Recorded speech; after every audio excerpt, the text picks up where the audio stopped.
आनंद दास जी कह रहे हैं, बोले एक बार जिससे पूर्ण प्रेम युक्त होकर के ठाकुर जी मिल जाते हैं वो कैसे भूल सकता है उनको। रसखान दिल्ली जा रहा था, बादशाह ने आज्ञा की रसखान दिल्ली जाओ, इंद्रप्रस्थ में हमारे राज शासन की तैयारी करो, वहां किला बनवाओ। रसखान जाने को तैयार हुए, तभी एक व्यक्ति रसखान के पास गए और जाकर के बोले, रसखान मैं तुमको एक गोपनीय बात बताऊं। बोले बताओ।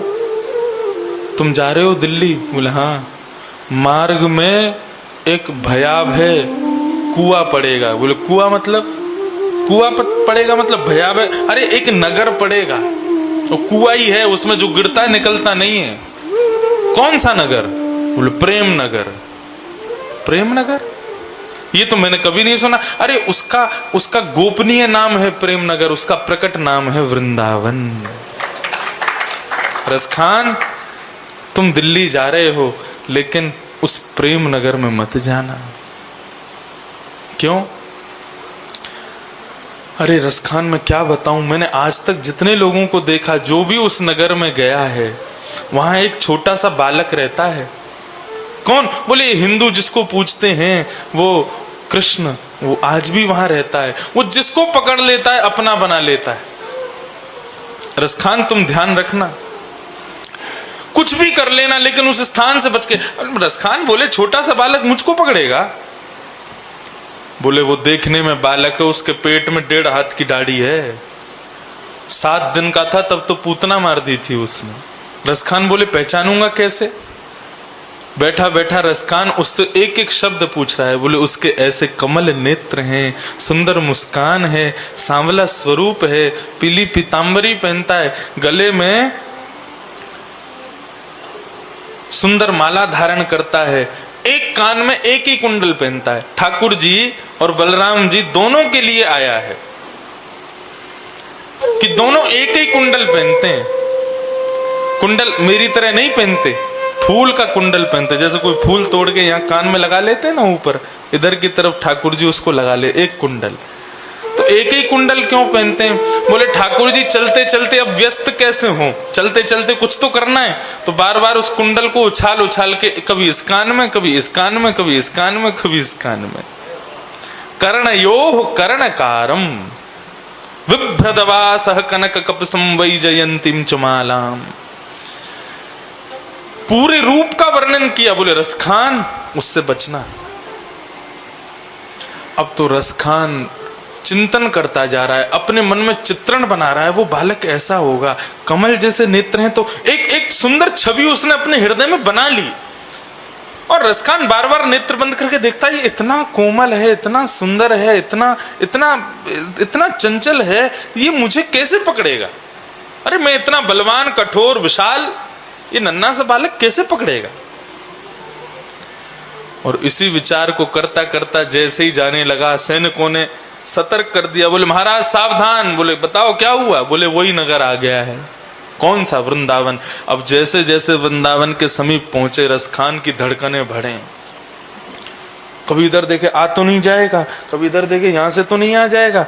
पीछे सैनिकों को खड़ा कर दे रहा है। बोले मेरे सब चारों तरफ खड़े होकर के चलो, कहीं से भी आ नहीं जावे। ऐसी घबराहट में वृंदावन से निकल रहा है। ठाकुर जी छोड़ देंगे उसको?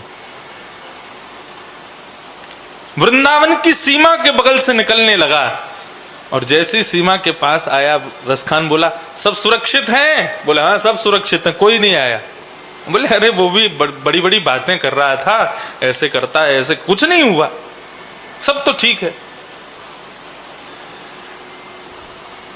जब वृंदावन की सीमा तक आ गए तो अंदर चल ही लेते हैं, देख ही लेते हैं, क्या बुराई है उसमें, हम भी तो देखें कौन है। रसखान चारों तरफ से सैनिकों की घेराबंदी में वृंदावन में प्रवेश कर रहा है, कहीं वो बालक ना आ जाए। देखते ही देखते देखते ही वृंदावन की ऐसी खुमारी चढ़ी, भगवान ने केवल एक ऐसा जाल बिछाया वृंदावन में कि जितने सैनिक रसखान को घेर के चल रहे थे, धीरे धीरे सब अपनी सुध खो गए। कोई किसी गली में चला गया, कोई किसी गली में चला गया, कोई किसी गली में, और एक स्थिति ऐसी आई, अकेला रसखान चल रहा है। रसखान देखता है चारों तरफ, एक भी सैनिक नहीं, घबरा जाता है, बोले अरे कहीं आ तो नहीं जाएगा, कहीं अरे कहाँ हो, सबके नाम पुकारता है लेकिन कोई भी नहीं मिलता। अकेला रसखान पूरे ब्रजमंडल में, वृंदावन में भ्रमण कर रहा है। धीरे धीरे चरण बढ़ा रहा है, गली कोई आती है तो पहले झांक करके देखता है यहां खड़ा तो नहीं है, इतना बचेगा तो कभी नहीं बच पाएगा। इतना भयभीत होकर के रसखान जब आगे आगे बढ़ने लगा, तभी उसको नूपुरों की आवाज आने लगी, चंदन की सुगंधी आने लगी, माला के पुष्पों की सुगंधी उसके रोम रोम को प्रफुल्लित करने लगी। रसखान को अनुभव हुआ कि कोई तो मेरे पीछे खड़ा है। भयभीत हृदय से रसखान के पूरे शरीर में कंपन होने लगा। जैसे ही पीछे मुड़कर के देखा, त्रिभंग लली श्री राधा रमन लाल उसके सामने खड़े हुए हैं। और रसखान के केवल थोड़ी पर जाकर के अपनी 3 उंगलियों से ठाकुर जी ने स्पर्श मात्र किया है। उनकी रूप माधुरी, उनके सुंदर चंचल नयन, चारु चरण, ऐसी सुंदर चितवन को देख करके रसखान वहीं मूर्छित होकर के गिर गया। होश आया तो जिस प्रकार गोपांगनाएं, ब्रज की गोपियां विरह भाव से कातर होकर के ब्रजमंडल में कृष्ण को ढूंढ रही थीं, ऐसे ही अब रसखान डर नहीं रहा, अब खोज रहा है कहां। देता है कन्हई जिसे प्रेम की दिशा, देता है कन्हई जिसे प्रेम की दशा, सब विधि उसकी लेता है परीक्षा हो, सब विधि उसकी लेता है परीक्षा। कभी निकट बुलाए, कभी निकट बुलाए, कभी दूरियां बढ़ाए, कभी दूरियां बढ़ाए, छलिया हाथ नहीं आए कान्हा, हाथ नहीं आए हमें, श्याम ना मिला हमें, श्याम ना मिला हमें, श्याम ना मिला हमें, श्याम ना मिला। हे सुन राधिका दुलारी, सुन राधिका दुलारी, तेरे द्वार का भिखारी, तेरे द्वार का भिखारी, मैं हूँ श्याम का पुजारी, एक पीड़ा है हमारी, हमें श्याम ना मिला हमें, श्याम ना मिला हमें, श्याम ना मिला हमें, श्याम ना मिला हमें, श्याम ना मिला हमें, श्याम ना मिला हमें, श्याम ना मिला हमें, श्याम ना मिला।